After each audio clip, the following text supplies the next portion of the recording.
So I imagine the two of you get pitched all kinds of projects.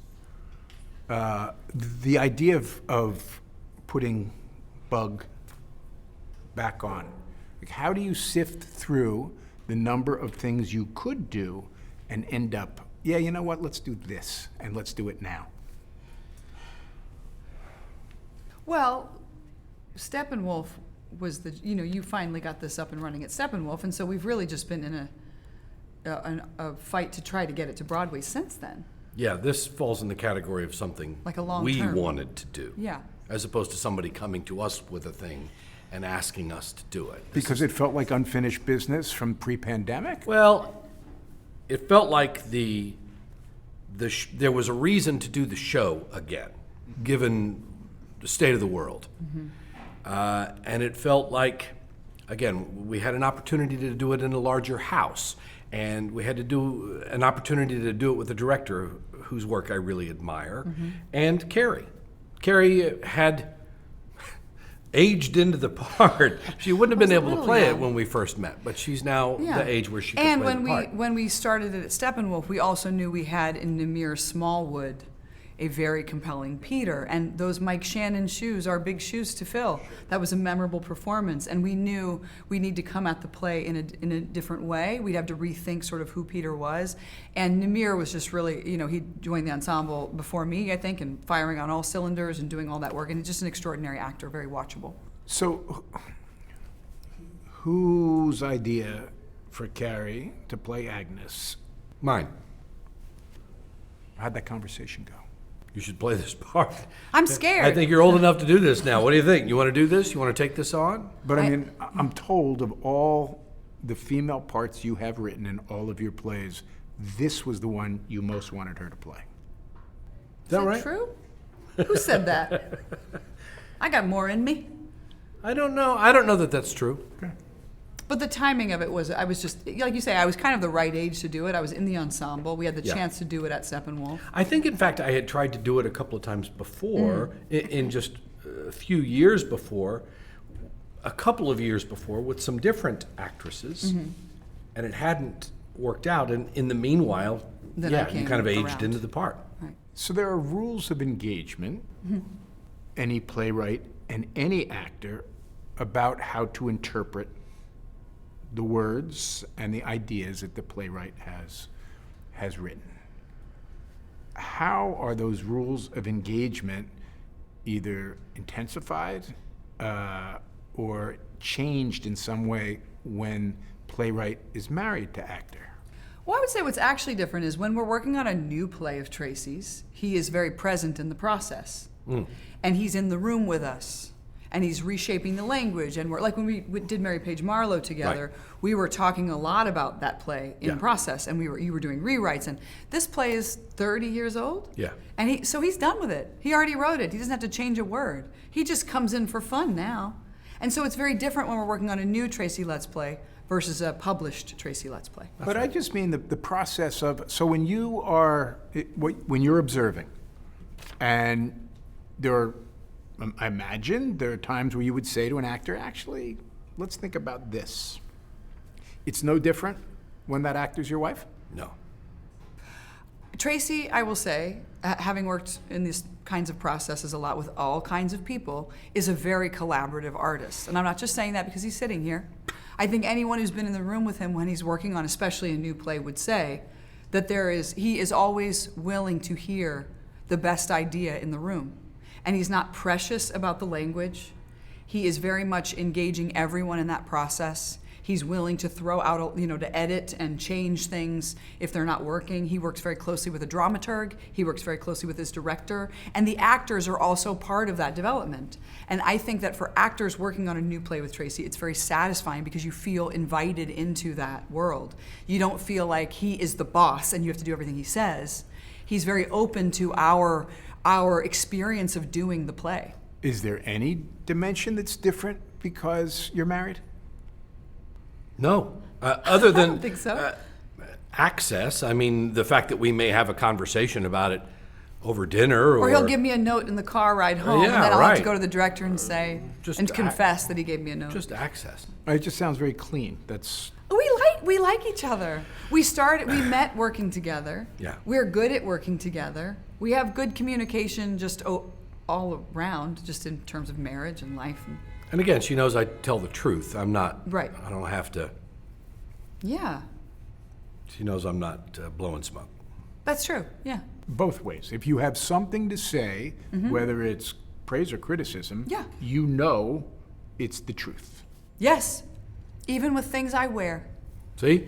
Hey, As newlywed game. As a we talked woman about this. married to Tracy, if I come down the stairs and there's something that's maybe not, he'll be like, that's, let me just say. I suggested to that's him not that earlier flattering. that maybe there might be a little bit of amending of language. I'm sure he knows when to take care of me too. Like if I was, 3 days postpartum, he's not going to give me that feedback, right? He knows the appropriate time to give that feedback, and he's right. He's got good taste. How did this whole thing get started? We were rehearsing Who's Afraid of Virginia Woolf. I was playing George, and she was playing Honey at the Steppenwolf Theater. We were both with different partners, and we spotted the one across the room. Yeah, and I think it was kind of obvious to It everyone was there. obvious, and it was pretty Unexpected. early. Yeah. I mean, we have a little age difference. We weren't playing opposite each other. Normally, you think of a showman's happening between two people in a relationship on stage. Right. Until they come to their senses and realize, that the person and the character aren't the same. But What was the energy? Well, we were making a play. We were making a very difficult play together. yes, Very challenging. Very just challenging on every level. Psychologically, memorization, physicality. I mean, it's just a really challenging play. and for Edward Virginia Albee Woolf. was still alive. He was Right. present in the process with us a little bit. Yeah. And it was my first main stage role at a storied theater company, and working with these two titans who I'd seen on stage, and Amy and Tracy at that point had played married couple. I don't know how many times or how many years. Maybe 8 times. And so there was this incredible sense of history with them, and so there was a lot. And I was, I had met you at the audition, and when I came in on the first day, Tracy said, "I'm very glad you're here," but he meant it in a respectful way, Meant it. He always tells the truth. as an actor, yes. And I felt, again, that I was respected in that process. I mean, it was about respect. You're so talented. He was so talented, and watching them every night was such a gift as a young actor to see. Not to pull out the young card on you, dear. It was really, I learned a lot in that process. But yeah, I don't know what it was. We just, We it was the right time. we had a palpable attraction to each other. We just wanted to be with each other. And when we confessed to our director and our castmates that we were officially together by the time they were like, yeah, of course. Like no one we thought it was shocking. A shocking revelation, like, yeah, hello, we've been here the whole time. So it was really obvious. And even when my parents were finally, when I reintroduced them to Tracy, not as my castmate, but rather as my boyfriend, I guess you would have been, they said to me, it's the first time we didn't see you change. That I felt to them like I was still myself when he was around. They didn't see a shift. And that was real. I felt like myself because of his capacity.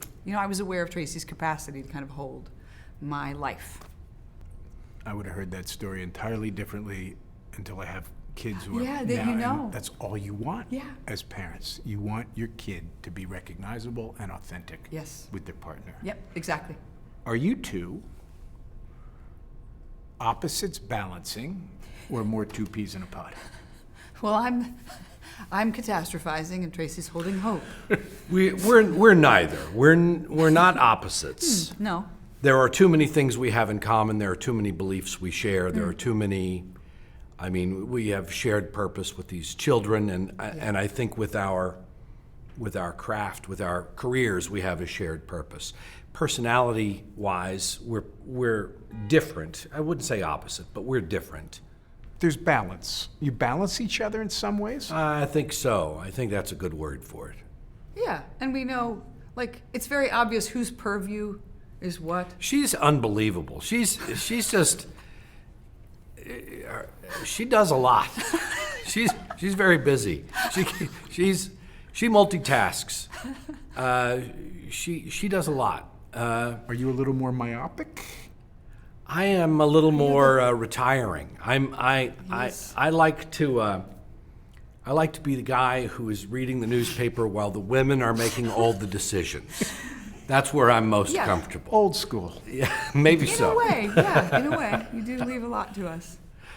Yeah, but you'll weigh in if I ask you to. We're in different places in our lives in a way too. I mean, Tracy's entering into sort of this. Oldness? I was going to go elder Senior? statesman Well, of it's the like, theater. but you're in kind of like this, when you turn 60, there's a more contemplative, you're reflecting back on your life in a different way. I'm 44. It's just, they're not the same thing. Yeah, they're not. And what Tracy was always really good at is, he's really good at not giving advice, unsolicited advice for anyone. Even when I'm begging him to give someone advice, or begging for advice. You have to really beg Tracy for advice. It's actually quite remarkable, because I am certainly not like that. No mansplaining. No, nothing like that. No, he's very reserved in that way, which I think is what makes him very attractive and appealing to people. He's not asserting himself in that way, and he always gave me room to grow, because I was not in the same place in my life as him. And so our responsibilities in some ways are different. Like what you're sitting in contemplation of at this stage in your life is different than where I am in mine. This is a really interesting point you're raising, because it's not like I have a working knowledge of Kierkegaard, but this idea that you live your life going forward and you understand it looking backward, you're in different stages of that process. You're still living your life going forward, and there's a little bit probably of looking back. Definitely. Yeah, for sure. So how does that sort of meld? Oh, a lot of jokes, like your second husband's gonna love this couch. Yeah, right. A lot of that kind of stuff. And I'm like, I'm not doing this again. You kidding? This is exhausting. For both of you, this relationship, your partners, your life partners, they had to be theater people, right? Because it's such a consuming world. I think so. I made that. I came to that conclusion a long time ago that whoever my partner was had to be in the profession. Civilians just don't get it. Yeah, it is hard. They just don't get it. It's a hard life. I mean, look, our life is now a life of, there is ease and there is some financial ease and some extraordinary privilege. But the truth is, the life of an artist in America is tough. You have to make a lot of compromises. You have to strategize in a way. You deal with a lot of rejection. You deal with, the financial ease I talk about has not always been the case. I got my first credit card at 43, so it is a tough gig being an artist in America. So I needed somebody who understood what it means to be an artist in America, what the kind of sacrifices we have to make. And I needed somebody who reminded me that it was important to be an artist, and that it was powerful and necessary, which is not something I always have believed. And Tracy, his belief in that has been really unwavering in my experience. Well, when I say in America, that's part of it, right? Yeah. We value celebrity, but sometimes we undervalue craftsmanship or artists. Even to call oneself an artist in this culture can be challenging. People look at you askance when you call yourself an artist. I'm an artist. You sound like you're... But I'm also, You sound like you're pretentious, Yeah. But it took me a long time to learn to be able to own that, and to be able to say it proudly, and to say that not only does this have value, I think it's important. And he lived that when he was broke, and and he's continued to live it now when we have, some comfort.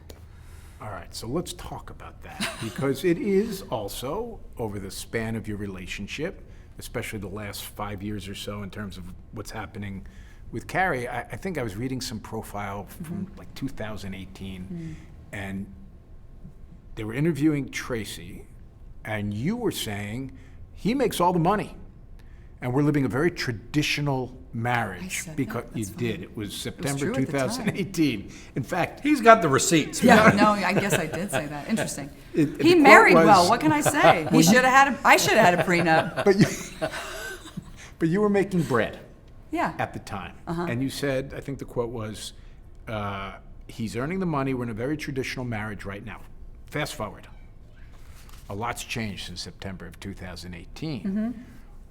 Is there ways in which your success just sort of shakes up the nature of the relationship in terms of power dynamics? Let me clarify my original statement first.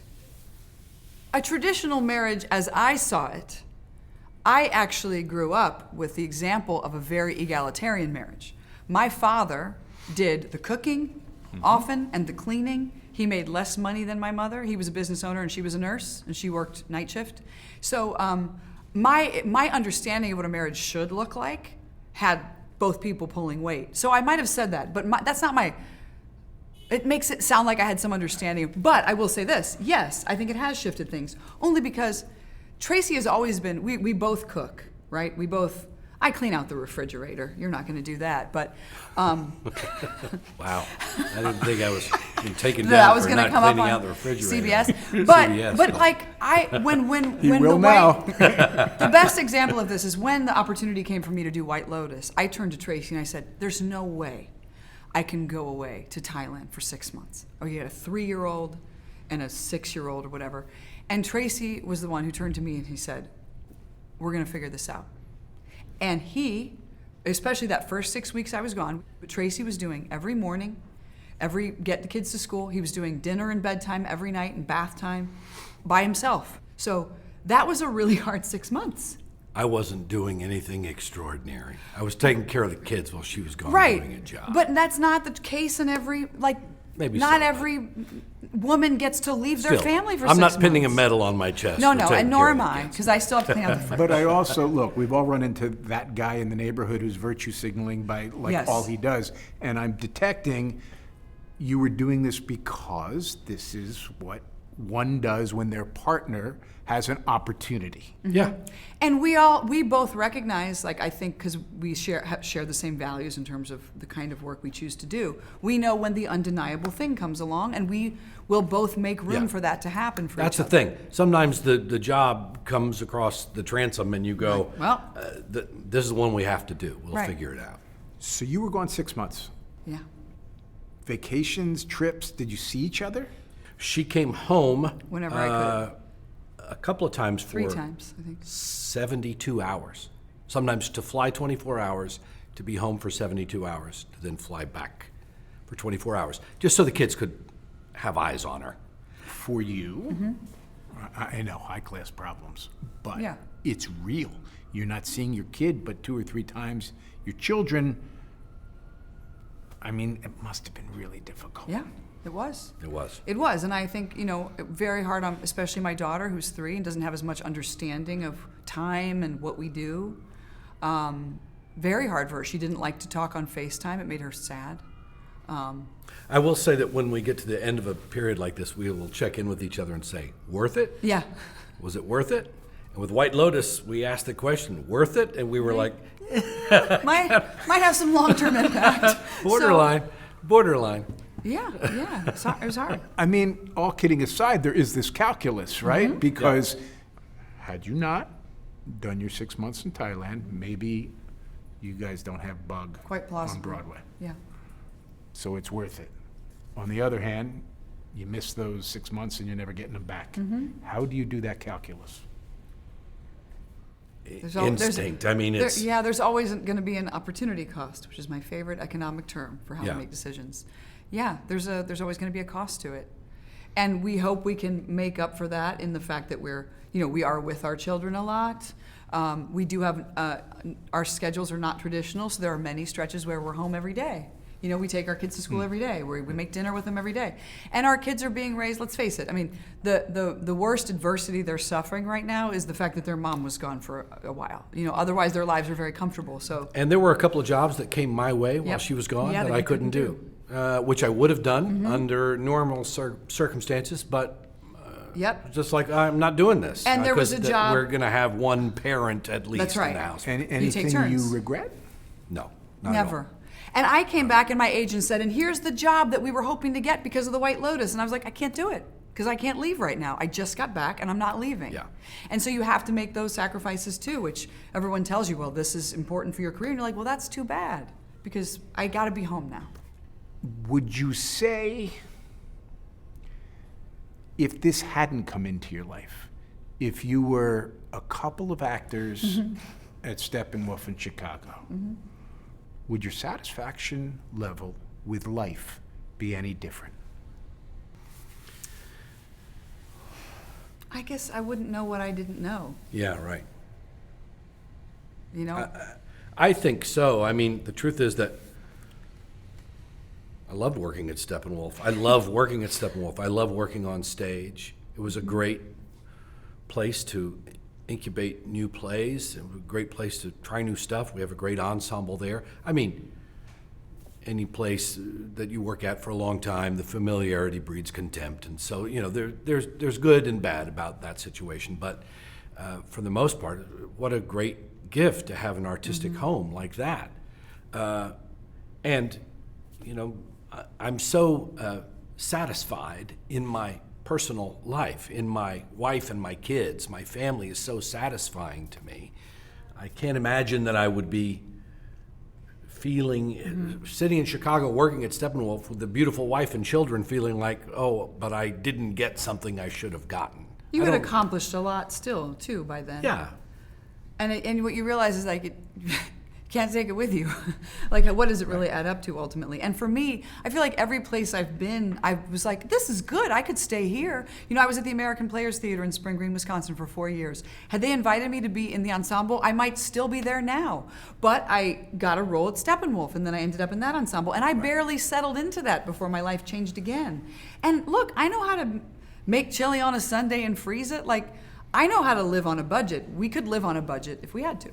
You know, we could do that. What we're getting at, though, is not so much whether it's a 5-star hotel or 3-star hotel on vacation.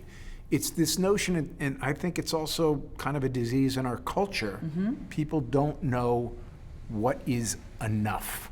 And so now you're living this life very few actors Yeah. get to live. True. Yeah.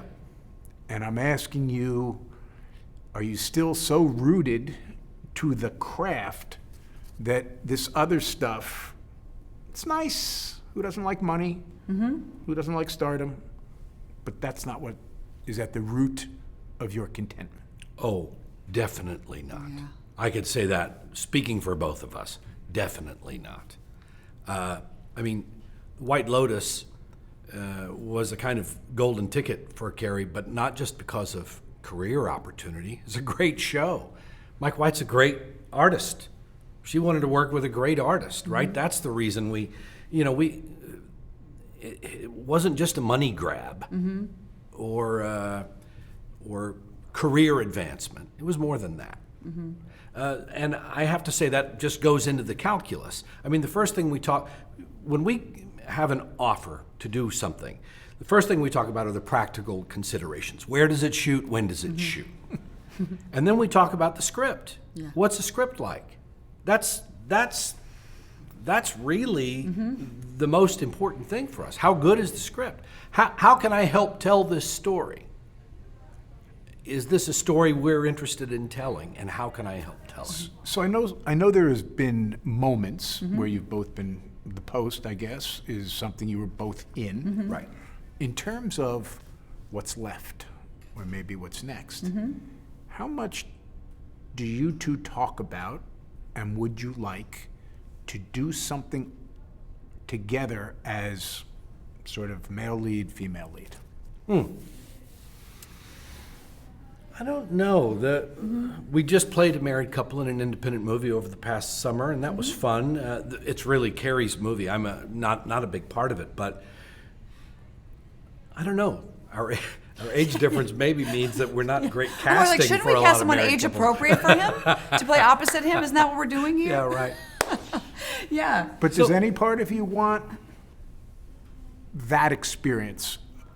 Not playwright actor, but that chemistry that only can occur between two actors. I feel like I get enough of it at home. Yeah. I have plenty of chemistry. We love working with each other. do. We met each other working with each other. We're working with each other now. She was Masha in My Three Sisters. She was Mary Page Marlowe in my play Mary Page Marlowe.